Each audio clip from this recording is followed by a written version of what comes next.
Chapter 6. They were edging slowly east toward Route 19, a highway that would take them across the state line and into Maine, but they didn't make it that night. All the roads in this part of New Hampshire seemed to pass through the small city of Rochester, and Rochester had burned to the ground. The fire's core was still alive, putting out an almost radioactive glow. Alice took over, leading them around the worst of the fiery ruins in a half circle to the west. Several times they saw Cashwack equals NOFO scrawled on the sidewalks, once spray painted on the side of a U.S. mailbox. "That's a bazillion-dollar fine and life in prison at Guantanamo Bay," Tom said with a wan smile. Their course eventually took them through the vast parking lot of the Rochester Mall.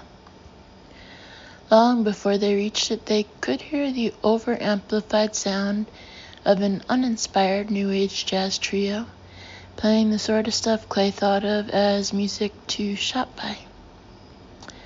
The parking lot was buried in drifts of moldering trash.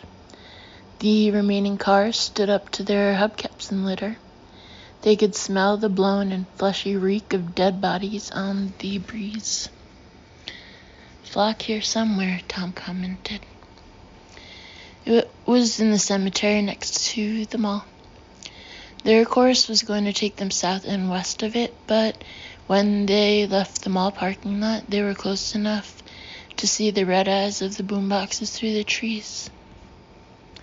"Maybe we ought to do 'em up," Alice proposed suddenly, as they stepped back onto North Main Street. "There must be a propane truck that isn't working around here somewhere." "Yeah, baby," Jordan said. He raised his fists to the sides of his head and shook them, looking really alive for the first time since leaving Cheatham Lodge. "For the head." "I think not," Tom said.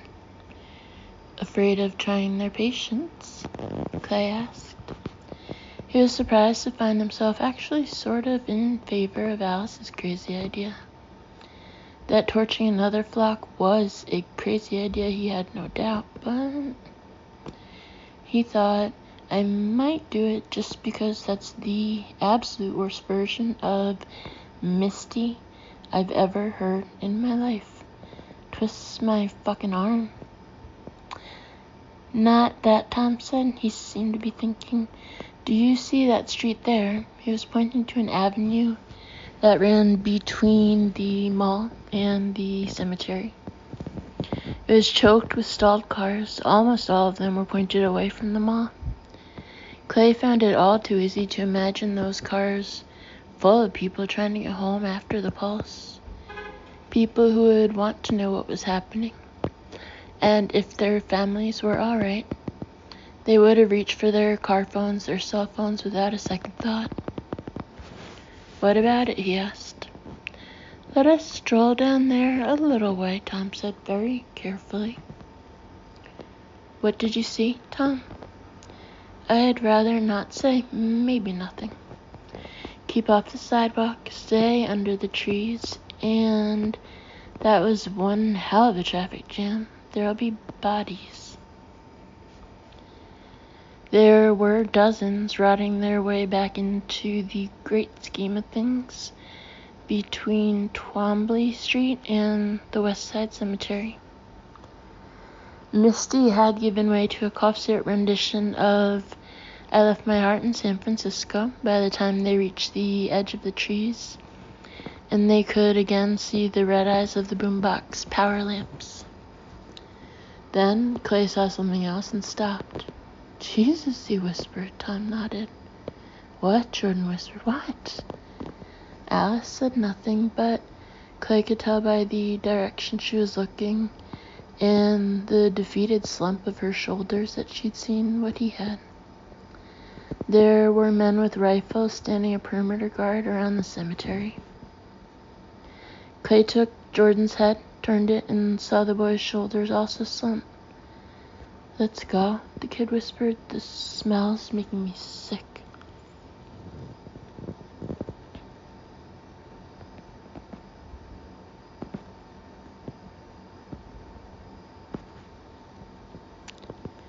In Melrose Corner, about 4 miles north of Rochester, parentheses, they could still see its red glow, waxing and waning on the southern horizon, close parentheses.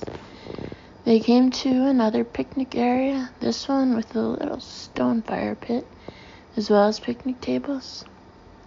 Clay, Tom, and Jordan picked up dry wood. Alice, who claimed to have been a Girl Scout, proved her skills by making a neat little fire, and then heating 3 cans of what she called hobo beans. As they ate, 2 little parties of pilgrims passed them by. Both looked. No one in either group waved or spoke. When the wolf in his belly had quieted a little, Clay said, "You saw those guys, Tom, all the way from the mall parking lot? I'm thinking of changing your name to Hawkeye." Tom shook his head. It was pure luck, that and the light from Rochester, you know, the embers. Clay nodded. They all did. I happened to look over at that cemetery at just the right time and the right angle and saw the shine on a couple of rifle barrels.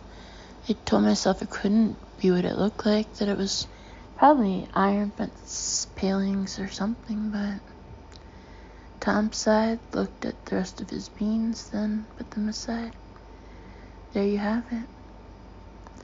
They were phone crazies, maybe, Jordan said, but he didn't believe it. Clay could hear it in his voice. Phone crazies don't do the night shift, Alice said. Maybe they need less sleep now, Jordan said. Maybe that's part of their new programming.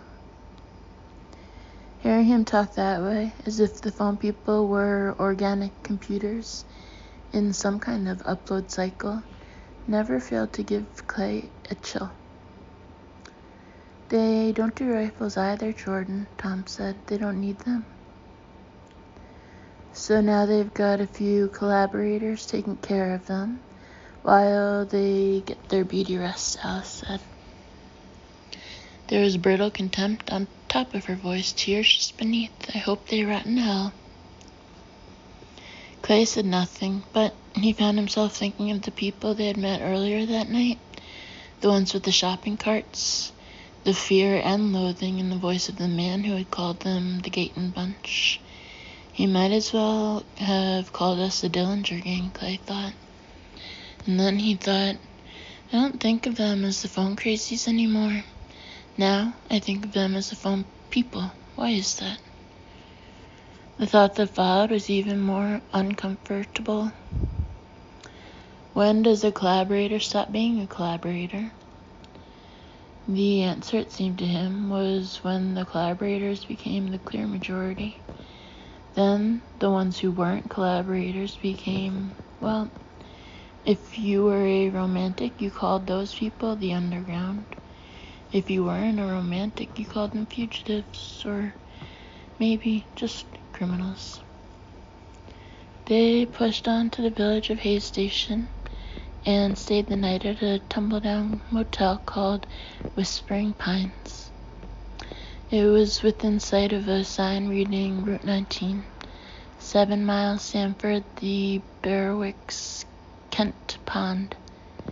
They didn't leave their shoes outside the doors of the units they chose. There no longer seemed any need of that. Chapter 8. He was standing on a platform in the middle of that damn field again, somehow immobilized, the object of every eye.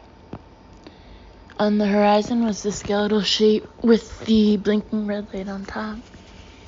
The place was bigger than Foxborough. His friends were lined up with him, but now they weren't alone. Similar platforms ran the length of the open area. On Tom's left stood a pregnant woman in a Harley-Davidson t-shirt with cut-off sleeves. On Clay's right was an elderly gent, not in the heads league, but getting there. With graying hair pulled back in a ponytail and a frightened frown on his hoarsely intelligent face. Beyond him was a younger man wearing a battered Miami Dolphins cap. Clay saw people that he knew among the thousands and wasn't surprised. Wasn't that how things always went in dreams? 1 minute you were phone booth cramming with your first grade teacher. A minute later you were making out with all 3 members of Destiny's Child on the observation deck of the Empire State Building. Destiny's Child wasn't in this dream, but Clay saw the naked young man who had been jabbing the car aerials. Parentheses, now dressed in chinos and a clean white t-shirt, close parentheses. And the guy with the peck-sack who had called Alice Little Ma'am. And the limping grandmotherly type, she pointed to Clay and his friends, who were more or less on the 50-yard line. Then spoke to the woman next to her, who was, Clay observed without surprise, Mr. Scatoni's pregnant daughter-in-law. That's the Gayton bunch, the limping grandmotherly type said. And Mr. Scatoni's pregnant daughter-in-law lifted her full upper lip in a sneer. "Help me," called the woman on the platform next to Tom's. It was Mr. Scatoni's daughter-in-law she was calling too. "I want to have my baby the same as you. Help me." "You should have thought of that while there was still time," Mr. Scatoni's daughter-in-law replied. And Clay realized, as he had in the other dream, that no one was actually talking. This was telepathy. The Raggedy Man began making his way up the line, putting a hand over the head of each person he came to. He did this as Tom hid over the head's grave, palm extended, fingers curled in. Clay could see some sort of ID bracelet flashing on the Raggedy Man's wrist, maybe one of those medical alert things, and realized there was power here. The light towers were blazing. He saw something else as well. The reason the Raggedy Man could reach above their heads, even though they were standing on platforms, was because the Raggedy Man wasn't on the ground.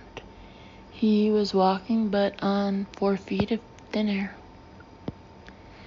"Ecce homo insanus," he said. "Ecce femina insana." And each time the crowd roared back, "Don't touch!" in a single voice, both the phone people and the normies, because now there was no difference. In Clay's dream, they were the same. Chapter 9. He awoke in the late afternoon, huddled in a ball, and clutching a flat motel pillow. He went outside and saw Alice and Jordan sitting on the curb between the parking lot and the units. Alice had her arm around Jordan. His head was on her shoulder and his arm was around her waist. His hair was sticking up and back. Clay sat down with them. Beyond them, the highway leading to Route 19 in Maine was deserted except for a Federal Express truck sitting dead on the white line with its back door standing open and a crashed motorcycle. Clay sat down with them. "Did you... Ecce puer insanus," Jordan said without lifting his head from Alice's shoulder. "That's me." "And I'm the femina," Alice said. "Clay, is there some sort of humongous football stadium in Cashwack? Because if there is, I'm not going near the place." A door closed behind them. Footsteps approached. "Me either," Tom said, sitting down with them. "I have many issues, I'd be the first to admit it, but a death wish has never been one of them." "I'm not positive, but I don't think there's much more than elementary school up there," Clay said. "The high school kids probably get bused to Toshmore." It's a virtual stadium, Jordan said. Huh? Tom said. You mean like in a computer game? I mean like in a computer.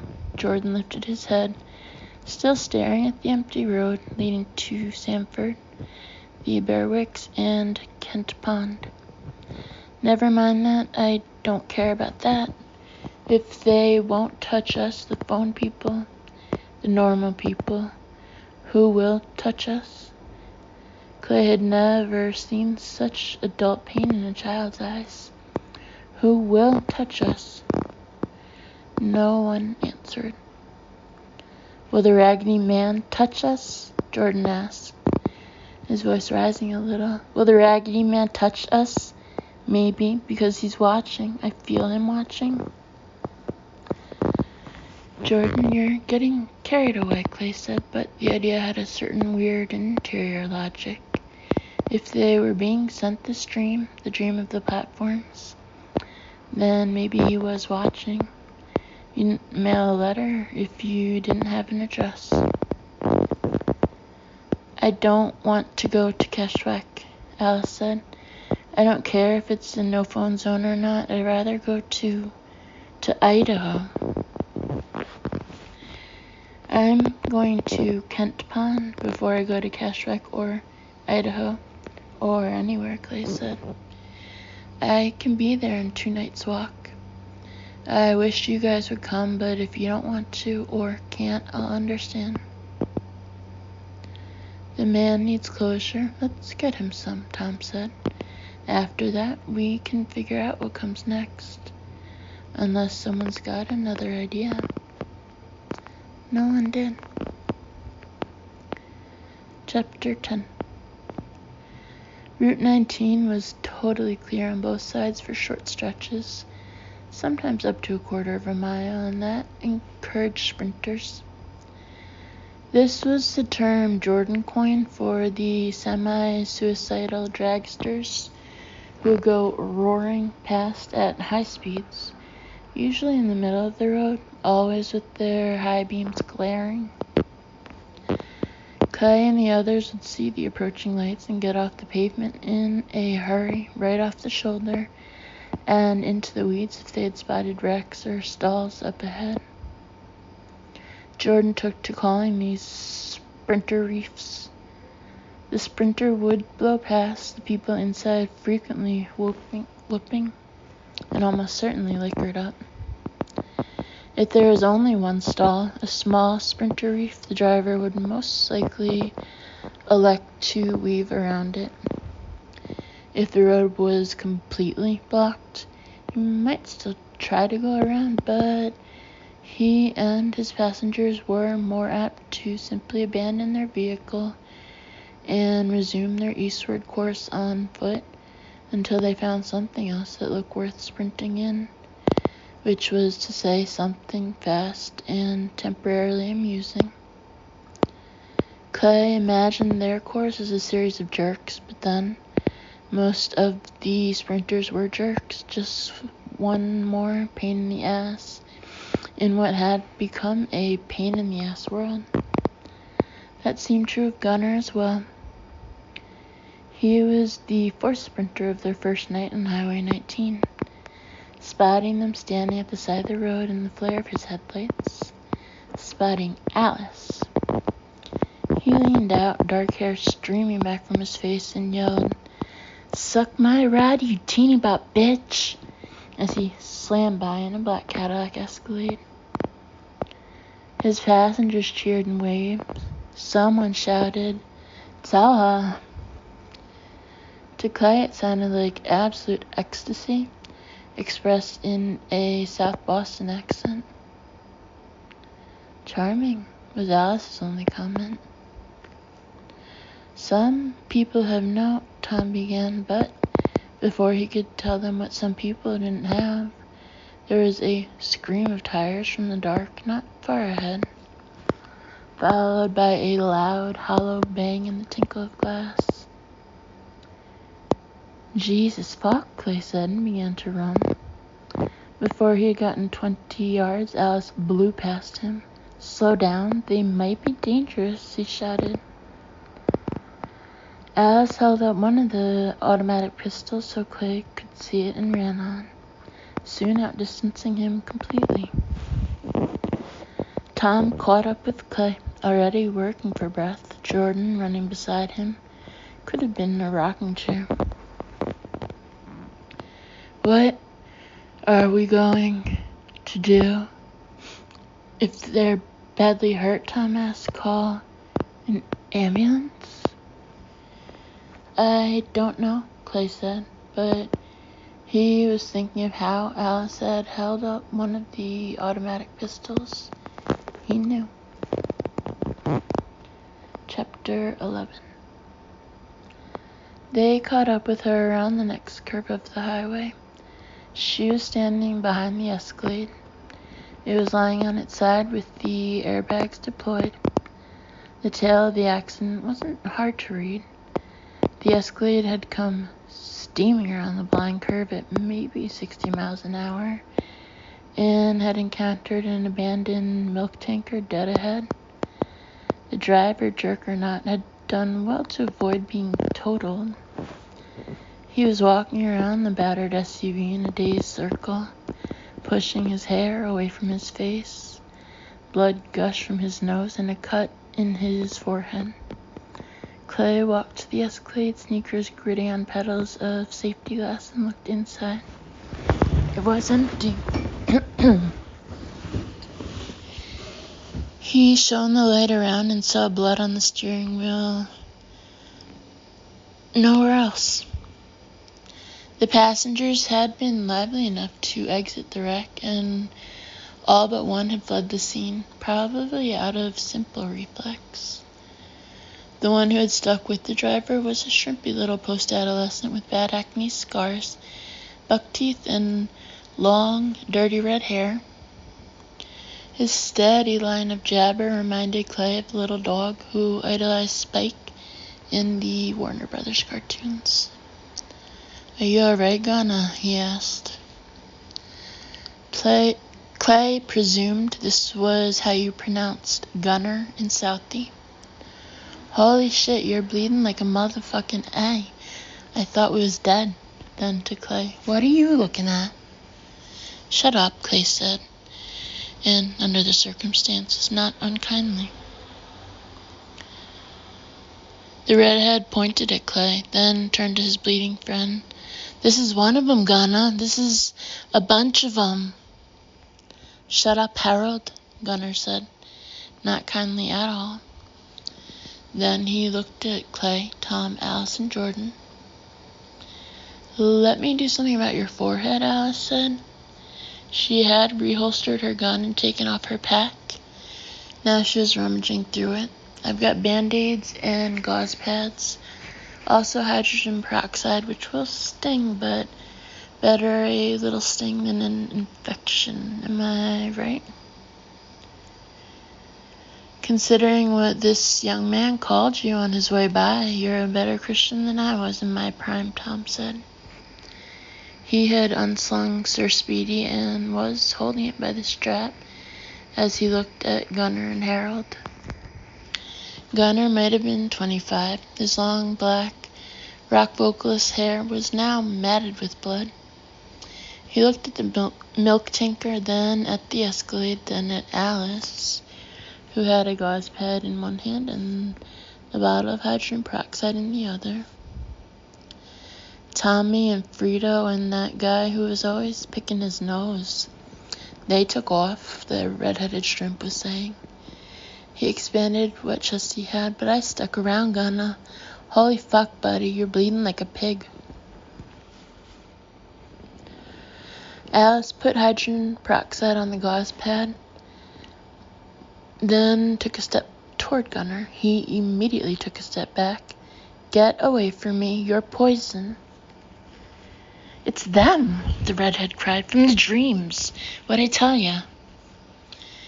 Keep away from me, Gunner said, fucking bitch, all ya. Clay felt a sudden urge to shoot him and wasn't surprised.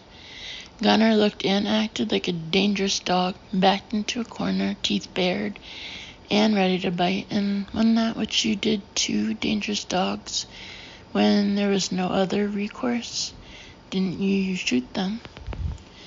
But of course they did have recourse, and if Alice could play Good Samaritan to the scumbag who called her a teeny butt bitch, he guessed he could refrain from executing him.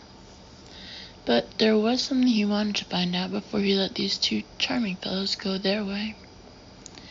These dreams, he said, do you have a kind of spirit guide in them? A guy in a red hoodie, let's say? Gunner shrugged, tore a piece off his shirt, and used it to mop the blood on his face. He was coming back a little now, seemed a little more aware of what had happened. Harvard, yeah. Right, Harold? The little redhead nodded. Yeah, Harvard, the black guy. But they ain't dreams. If you don't know, it ain't no fucking good telling ya. They're fucking broadcasts in our sleep. If you don't get 'em, it's because you're poison. Ain't they gonna? You guys fucked up big time, Gunner said in a brooding voice, and mopped his forehead. Don't you touch me. We're gonna have our own place, Harold said. Ain't we gonna? Up Maine, fucking right. Everyone who didn't get pulse is going there. And we're gonna be left alone. Hunt fish, live off the fucking land. Harvard said so. And you believe him? Alice said. She sounded fascinated. Gunner raised a finger that shook slightly. Shut your mouth, bitch. I think you better shut yours, Jordan said. We've got the guns. You better not even think about shooting us, Harold said shrilly. What you think Harvard would do to you if you shot us, you fucking punk-ass shorty? Nothing, Clay said. You don't, Gunner began, but before he could get any further, Clay took a step forward and pistol whipped him across the jaw with Beth Nickerson's .45. The sight at the end of the barrel opened a fresh cut along Gunner's jaw, but Clay hoped that in the end this might prove better medicine than the hydrogen peroxide the man had refused. In this he proved wrong. Gunner fell back against the side of the abandoned milk tanker, looking at Clay with shocked eyes. Harold took an impulsive step forward. Tom trained Sir Speedy on him and gave his head a single, forbidding shake. Harold shrank back and began to gnaw the ends of his dirty fingers. Above them, his eyes were huge and wet. We're going now, Clay said. I'd advise you to stay here at least an hour, because you really don't want to see us again. We're leaving you your lives as a gift. If we see you again, we'll take them away.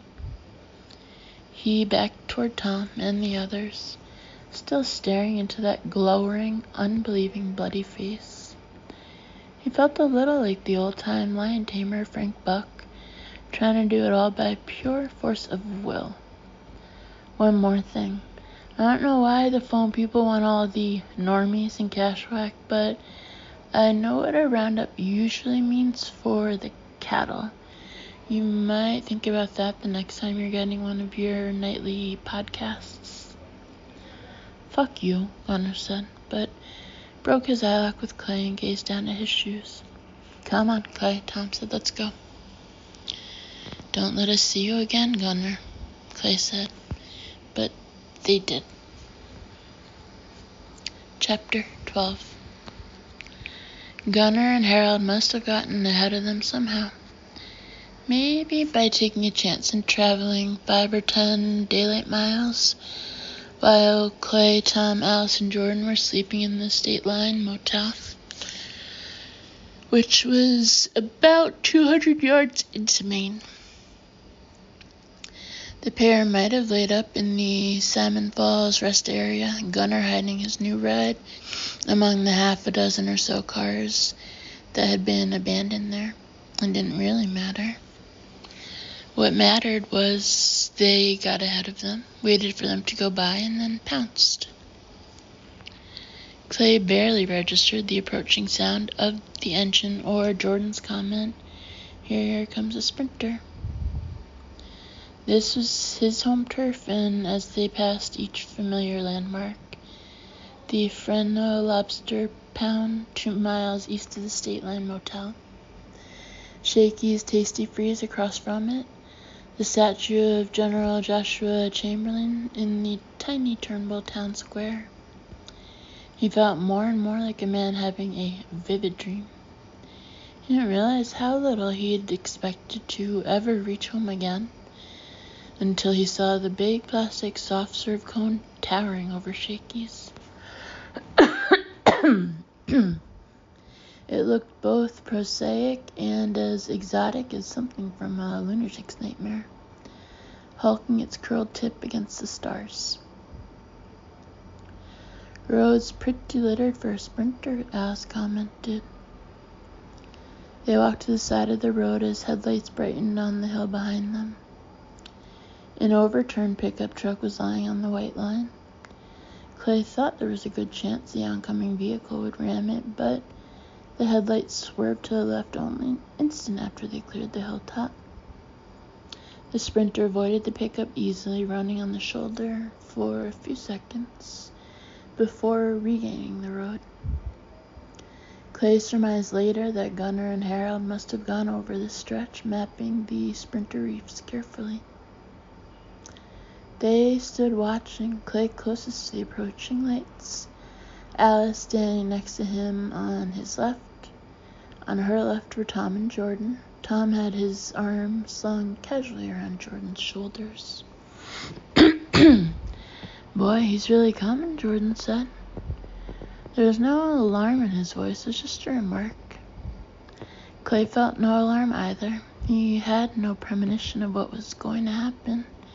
He had forgotten all about Gunnar and Harold. There was a sports car of some sort, maybe an MG, parked half on and half off the road, 50 feet or so west of where they were standing. Harold, who was driving the sprinter vehicle, swerved to avoid it. Just a minor swerve, but perhaps it threw Gunnar's aim off, or perhaps not. Perhaps Clay had never been his target. Perhaps it was Alice he'd meant to hit all along.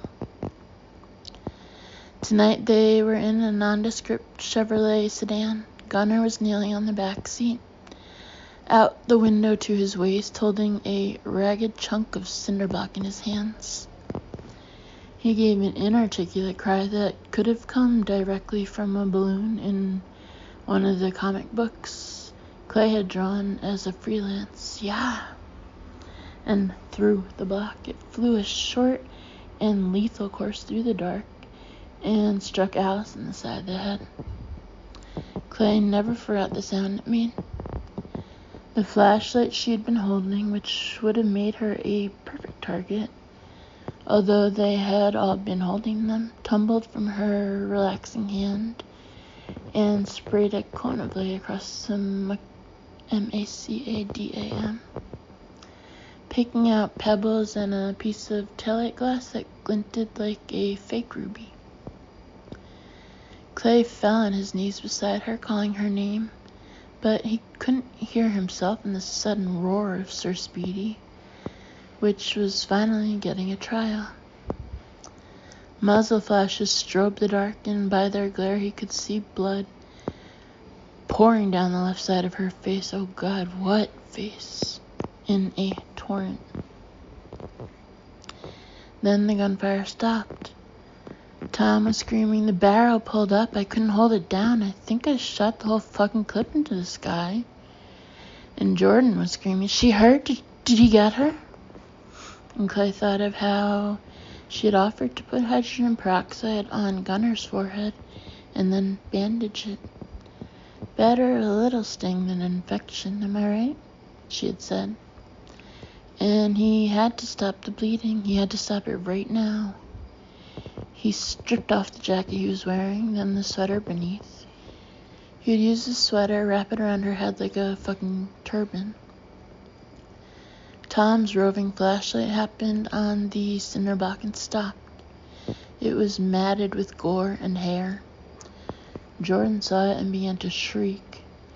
Clay, panting and sweating madly in spite of the chilly evening air, began to wrap the sweater around Alice's head. It soaked through immediately. His hands felt like they were wearing warm, wet gloves. Now Tom's light found Alice, her head wrapped in a sweater, down to the nose that she looked like a prisoner of Islamic extremists in an internet photo. Her cheek, parentheses, the remains of her cheek, close parentheses, and her neck drowned in blood, and he also began to scream. "Help me," Clay wanted to say. "Stop that, both of you, and help me with her." But his voice wouldn't come out, and all he could do was press the sopping sweater against the spongy side of her head. Remembering that she had been bleeding when they had first met her, thinking she had been okay that time. She had been okay then. Her hands were twitching aimlessly, the fingers kicking up little sprays of roadside dirt. Somebody give her that sneaker of hers, Clay thought. But the sneaker was in her pack, and she was lying on her pack, lying there with the side of her head crushed in by someone who'd had a little score to settle. Her feet were twitching too, he saw, and he could still feel the blood pouring out of her through the sweater and over his hands. Here we are at the end of the world, he thought. He looked up in the sky and saw the evening star.